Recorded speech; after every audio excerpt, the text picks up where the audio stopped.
Well, hello there, friends. Very special video today and essential in the kitchen for all cooks. As a matter of fact, Jerry Liaison gave us the idea for this video. So, thumbs up to Jerry. Great video.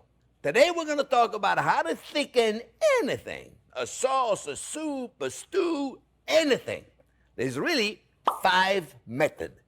First one is reduction. Second one is adding a thickener.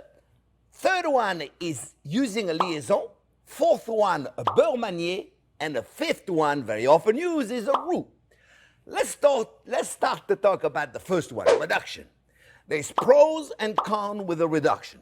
The pro is by reducing the volume of a sauce or a dish to the right consistency, it reduces the moisture, which is often water, and concentrated the flavor. Think about it. If you have 2 cups of stock and you reduce it down to a 1/4 cup, the same ingredient that were in a 2 cup remain, but now they are in a 1/4 cup.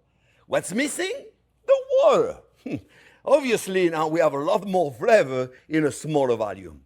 The con is, by the time you reach the right consistency, you may overcook your protein or anything you're cooking, and if you're cooking for your family, you may not have enough sauce left. So reduction is good, but it's not always good.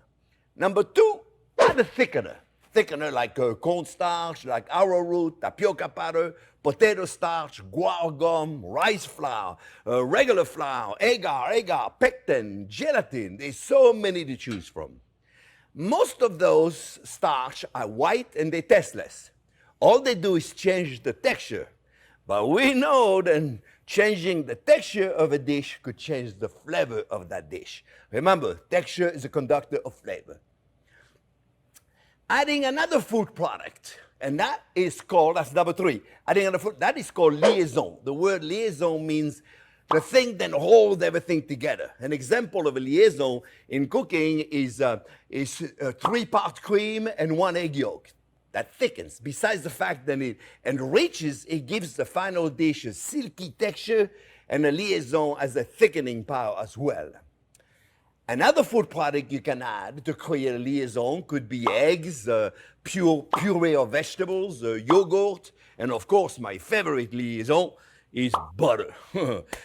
A fourth way to thicken anything is a beurre manier. It's kind of an old-fashioned, and most chefs do not use that anymore. I certainly don't use it now, and I never did in the past. It's half butter, half flour. Then you can add at the end of a sauce or a soup. The flour particles are coated in butter. And the reason why I use it is because I believe that the flour, as much as you incorporate it toward the end, it never really has time to cook, and you can never get rid of the starchy flavor. But like I said, it's an old-fashioned technique, and it's not used in today's modern kitchen. And then, of course, we have the well-known roux. Now, I don't want to complicate the issue because it's complicated enough as it is, but let's talk about the roux. There's 4 types of roux. White roux, blonde or pale roux, brown roux, black roux. They kind of like the color of your hair. Let's talk about the first one. The first one is a white roux. It's for a white sauce like a bechamel or a mornay sauce. If you ever never tried my mac and cheese, you should give it a try. That's an amazing recipe. So those are good for white dishes or where white color is critical. The roux must be allowed to fully cook, so you have to add it at the beginning of a dish, not at the end to get rid of the flour taste. Then the blonde or pale roux. This one is a little more flavorful because it has cooked. It's got a little bit of nutty flavor, and you can use it in stew, like for instance, like a chicken fricassee. You can add, but you have to add it at the beginning because it still needs time to cook. And then we have brown roux. This one is reserved for brown sauces, brown soups, any preparation that are brown. Because if you were to use a white roux or a brown roux, it would turn your sauce beige instead of a deep, rich brown that is so important in so many sauces. So as much as it is partially cooked already because it's light brown, you need to put it at the beginning so you get rid of the flour taste. And then, of course, there's black roux, also gumbo roux. This is always very dark in color. Matter of fact, it looks like dark chocolate. And you know, I found an amazing demonstration of that on YouTube, there's a channel, it's called Roux Cajun. I'm going to put the link behind. You got to check it out. It's wonderful. And I don't know why this guy doesn't do any more videos, because it's really a wonderful video about making black roux or Cajun roux or gumbo roux, whatever you want to call it. But in today's video, my friends, I wanted to show you the way I've been doing it my whole life. See, when you're in the restaurant business or when you're cooking a lot and you want to thicken something, well, you can certainly add the flour like I do with the sieve. You can do that at the beginning of it. But at the end of it, you can't really add roux anymore unless it's a cooked roux. And how do we do this? Not complicated, friends. Nothing is complicated. The beauty of it is this is what you get. You can keep this. This is how it comes out of the oven. And then you fluff it up, you see? You take it right there. You see, you fluff it up, and then right there, friends, you get this. And what do you do with this? Well, you keep it on your kitchen counter, and you can actually use this for 3 months without refrigeration. It's clarified butter. And clarified butter can stay at room temperature right there, friends. That's clarified butter. That's a good butter right there. It's not that it's not good butter. This is great to cook. It's got a very high smoke point. And the beautiful thing is, it doesn't need to be refrigerated for 3 months. You can leave it on the counter and not to worry. So what do we do now? How do we cook it? Really simple, friends. I'm going to show you. I'm going to make this again, so I'll have enough roux. So from now on, I'm going to use roux. That's why it's important you guys look at those videos, because next time I'm going to thicken the sauce or the thing, I'm going to say, hey, I'm using my roux.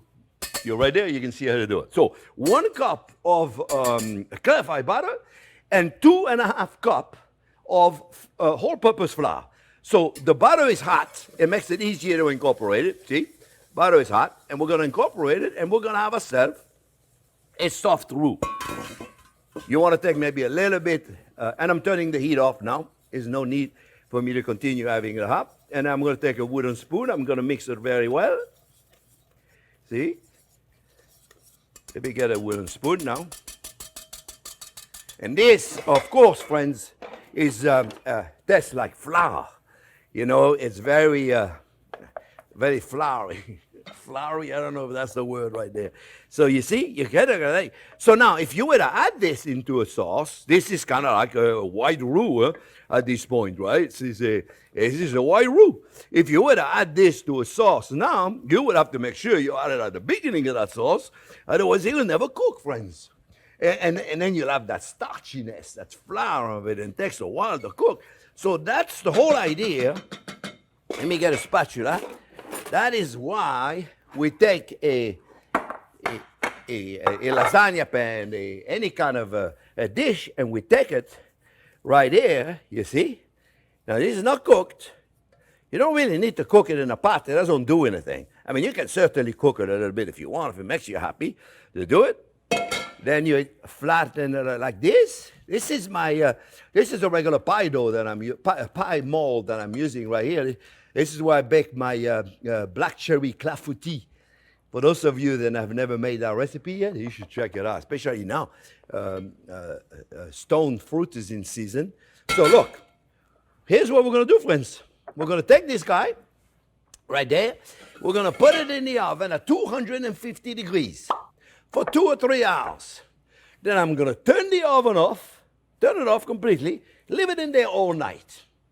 You wake up in the morning, this is what you're going to get, except not going to be messed up. That's what you're going to get, and I want you to smell it. It smells like cookie dough. I promise you, it smells like cookie dough, like you just made cookie. The whole kitchen is going to smell like it. And then you take this, and all you got to do now is add it to the sauce. So from now on, in my recipes, I'm going to be using it, and you guys are going to know how to do it because you watched the video the whole time. So, friends, I hope you really, really, really enjoyed it. Oh, I was told, don't forget to tell them the oven temperature, 250 degrees. Thank you. Yes, 250 degree temperature. Remember, 2-3 hours, then turn the oven off and leave it in there all night, oven off. And that's what you're going to get. You're going to get this. And then you can take it like that, leave it on your counter, and you'll use it all the time. My friends, I hope you enjoyed this video. Thank you for the recommendation again. And we will keep doing those wonderful lessons that you guys have been asking. That's a lesson I used to teach in my cooking school, and I'm glad I can do it right now on YouTube. I hope you enjoyed the video. Remember, thumbs up if you like the video. Don't forget to subscribe to the channel and ring that bell, and we'll see you in the next couple of days. Thank you, folks. Thank you for watching.